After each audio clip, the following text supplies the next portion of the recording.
जय श्री कृष्णा। हर हर महादेव। जय माता रानी की। ओम जयंती मंगला काली भद्र काली कपालिनी दुर्गा क्षमा शिव धात्री स्वाहा स्वधा नमस्तुते। जय माता रानी की। दोस्तों, आज मैं आपके साथ नवरात्रों के 7वें दिन, जिस दिन माँ कालरात्रि की पूजा आराधना की जाती है, उस दिन के खास उपाय बताने जा रहे हैं। माँ दुर्गा की पूजा आराधना करके आप अपने जीवन के समस्त कष्टों परेशानियों को दूर कर सकते हैं। माँ की विशेष कृपा दृष्टि अगर किसी के ऊपर हो जाए तो उसके जीवन के सारे कष्ट दूर हो जाते हैं और उसकी किस्मत चमक जाती है। और अगर इसी नवरात्रों में 7वें दिन सप्तमी तिथि पर माँ कालरात्रि की पूजा आराधना की जाती है। माँ कालरात्रि का मायनों में कहा जाए, अगर माँ की प्रतिमा को, विग्रह को बड़े ही विनम्र और स्नेह के साथ देखा जाए तो आपको इतना स्नेह, इतना प्यार वहां से झलकता हुआ महसूस होगा ना। सबसे ज्यादा कृपालु, कृपा करने वाली माँ कालरात्रि है। माँ कालरात्रि अगर किसी पे प्रसन्न हो जाए ना तो उसके वारे न्यार हो जाते हैं, उसके जीवन भाग्य में बदल जाता है, उसके हर अटके काम संवरने शुरू हो जाते हैं। जब कई बार लोग बोलते हैं ना कि हमारे जीवन में अड़चने बहुत ज्यादा आ रही हैं, विघ्न बाधाएं बहुत सारी आ रही हैं, नेगेटिविटी बहुत ज्यादा है, अगर ये सारी चीजें किसी के भी जीवन में हो ना तो उसके कार्य में कभी सफलता हो ही नहीं सकती। तो आप सोचिए कि इन चीजों को दूर करने के लिए माँ कालरात्रि की पूजा की जाती है, माँ काली की पूजा आराधना की जाती है। माँ काली को महायोगिनी, महाभागेश्वरी कहा जाता है, भाग्य की देवी है माँ कालरात्रि। अगर माँ कालरात्रि को प्रसन्न करना चाहते तो नवरात्रि की 7वीं तिथि के दिन जरूर से जरूर माँ कालरात्रि की विशेष पूजा आराधना करें। और किस प्रकार से करनी है आज मैं आपको यही जानकारी दूंगी और कुछ खास उपाय भी आपके साथ शेयर करूंगी, जिनको करके आप माँ दुर्गा को, माँ काली को प्रसन्न कर सकते हैं और अपने जीवन को सुखमय बना सकते हैं। तो सभी पहले सबसे बोलेंगे जोर से, जय माँ काली की, जय माँ दुर्गा मैया की। आपने करना क्या है, देखिए 7वीं तिथि है, 7वीं तिथि के दिन आपने माँ कालरात्रि की पूजा करनी है। आपके घर में माँ दुर्गा की फोटो है या माँ कालरात्रि की पूजा करनी है तो उनकी फोटो तो होनी चाहिए। अगर नहीं भी है तो माँ दुर्गा की फोटो से ही आप कर सकते हैं। ये पूजा मगर रात्रि में होती है, मैं आपको पहले बता दूं, इसलिए कि तंत्र मंत्र या किसी सिद्धियों को प्राप्त करने के लिए ये जो पूजा रात्रि में की जाती है। अगर आप चाहते हैं कि आपके जीवन के कष्ट दूर हो, परेशानियां दूर हो, नेगेटिविटी आपके शरीर से निकल जाए, आपका कोई कार्य जो नहीं बन पा रहा है, आप किसी विशेष कार्य की प्राप्ति करना चाहते हैं, किसी विशेष उद्देश्य से अगर ये पूजा आराधना करना चाहते हैं तो जरूर से जरूर आप करें। और जो ये पूजा करी जाती है उसे निशिता काल कहा जाता है, मतलब कि ये रात्रि में पूजा की जाती है। 9 बजे के बाद से इस पूजा आराधना को शुरू कर सकते हैं। इसके लिए सबसे पहले आपको नहा धो के स्वच्छ होना होता है। आपने लाल रंग के वस्त्र धारण करने होते हैं और आपने लाल रंग के आसन पे ही बैठना होता है। और इस समय जो भी आपके पास प्रतिमा विग्रह है उसे आप एक लाल चौकी पे रखें माँ की, और माँ को आपने चमेली के फूल ले लीजिए, उसकी आप माला बनाएं और उसकी माला माँ दुर्गा को, माँ काली को अर्पण करेंगे। साथ में आप इत्र का भी प्रयोग करेंगे, माँ को इत्र जरूर चढ़ाएंगे। आपने 2 सामग्रियां किस चीज की चढ़ानी है, जो मतलब 16 श्रृंगार होते हैं ना, 16 श्रृंगार के पैकेट्स आते हैं, तो आपने 2 जगह आपने ये श्रृंगार के पैकेट रखने हैं, माँ को अर्पण करने हैं, उनकी पूजा आराधना करनी है।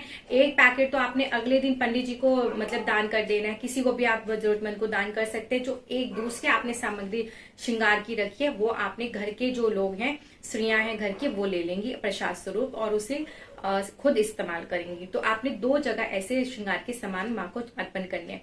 माँ को आपने लाल चुनरी अर्पण करनी है, और जो ये चुनरी आप अर्पण करेंगे और जो मैं आपको कुछ सामग्री बता रही हूँ आपने वो पहले अर्पण करनी है। अगले दिन जब आप सारी वहां से पूजा की सामग्री हटाएंगे तो जो चुनरी माँ को आपने अर्पण करी होगी उसी चुनरी में आपने वो सारी सामग्री को रखना है। तो पहले आप सामग्री नोट कर लीजिए कि आपने क्या क्या चीजें लेनी है। इसके लिए आपको चाहिए काली कौड़ियां।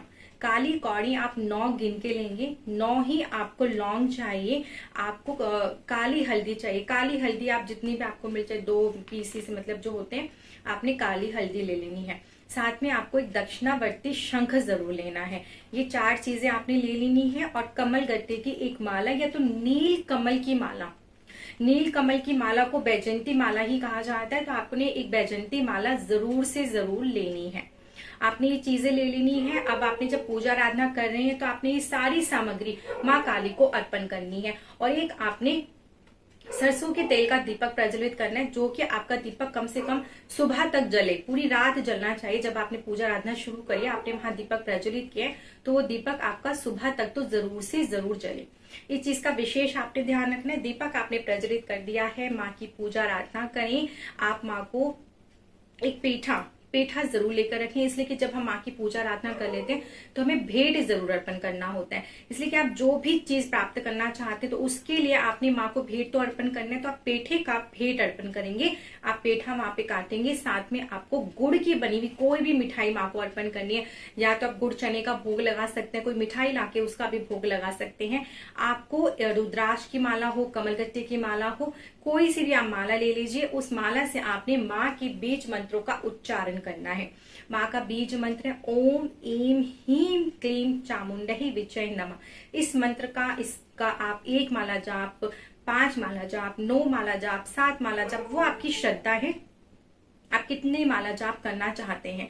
आपकी जो भी समस्याएं हैं वो आपने माँ को अर्पण करनी है कि भी आपका कोई कोर्ट केस चल रहा है, धन से जुड़ी भी कोई समस्या है, आपके घर में नेगेटिविटी बहुत ज्यादा है, आपके व्यापार में वृद्धि नहीं हो रही है, नौकरी नहीं मिल पा रही है, बच्चों के विवाह में अड़चने बाधाएं रुकावटें आ रही है, आपके घर में सुख समृद्धि नहीं है, संतान उत्पत्ति में कोई परेशानी चल रही है, किसने कोई चक्कर करा दिया है आपके घर में, मतलब आपकी कोई भी समस्या है वो आपने जरूर से जरूर बोलनी है माँ को। फिर आपने माला जाप करनी है, कीर्तन करें, अगर संभव हो सके तो पूरी रात माँ का जागरण कर सकते हैं घर के परिवार के सदस्य बैठ के।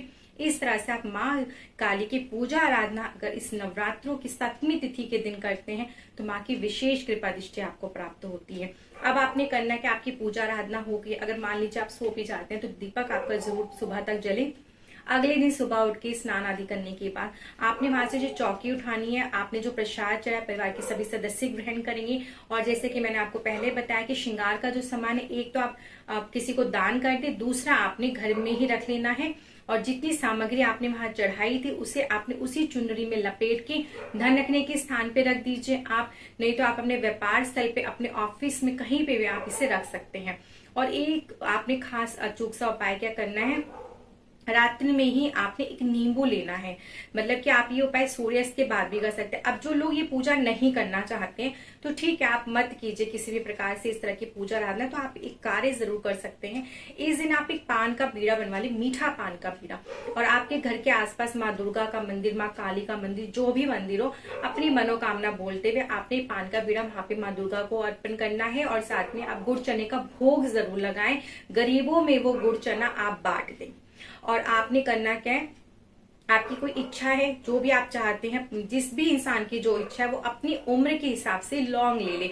जैसे कि आपकी उम्र मान लीजिए 35 है तो 35 लौंग ले लीजिए। आपने उसको लाल धागे में माला बना लेनी है और उस माला को फिर आपने माँ काली को, माँ दुर्गा को किसी भी मंदिर में जाके आपने अर्पण करनी है। कुछ दक्षिणा जरूर चढ़ा के आए, पंडित जी को देकर आए। और साथ में जो मैं आपको एक नींबू का उपाय बता रही हूँ, वो आप एक नींबू ले लीजिए और उसके अंदर थोड़ा सा काटे और 4 लौंग ले लें। उन चारों लौंग को आप उसके अंदर दबा दें।